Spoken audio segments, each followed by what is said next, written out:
Somewhere in the world, every 30 seconds, a patient with diabetes loses a limb.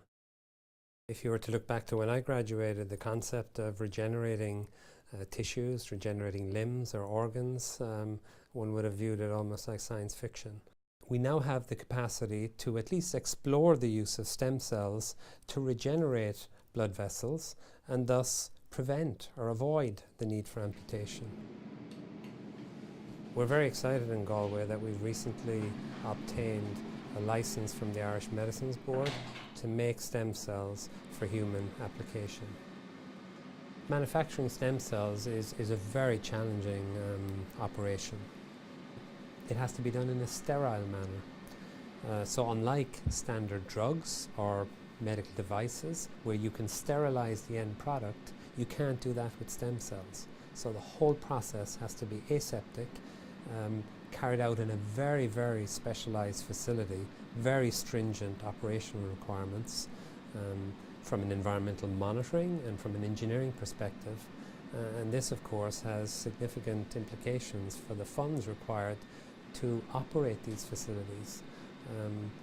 They have a very high running costs because there's no room for error in generating a stem cell product which is sterile.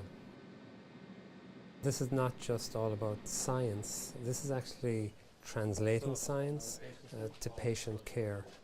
Galway is now at the forefront of developments in regenerative medicine by virtue of the research undertaken in Galway on stem cell biology, the ability to grow stem cells for human application in our GMP facility, and furthermore the ability to apply them in disease settings in the clinical research facility.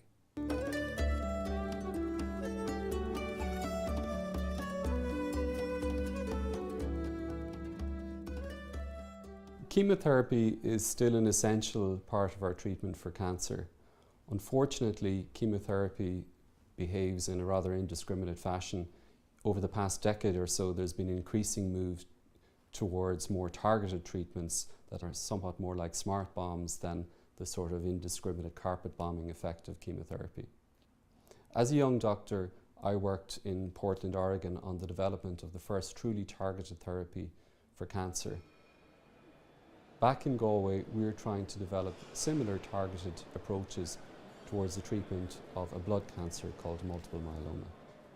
What we can see here in the bone marrow are abnormal myeloma cells, but what we can't actually see is that these cells are coated with sugars and that the presence of these abnormal sugars on the surface of the cell is associated with abnormal behaviour. Here in Galway, we're testing a number of drugs that can overcome these abnormal sugars that are present on the surface of the cancer cells.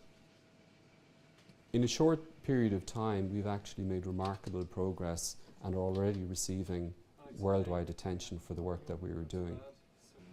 However, we've been doing this on very limited resources, and I believe that with one or two extra researchers that we could make very significant extra progress, accelerating the time that it would take to get these treatments from the bench to the clinic for the benefit of patients.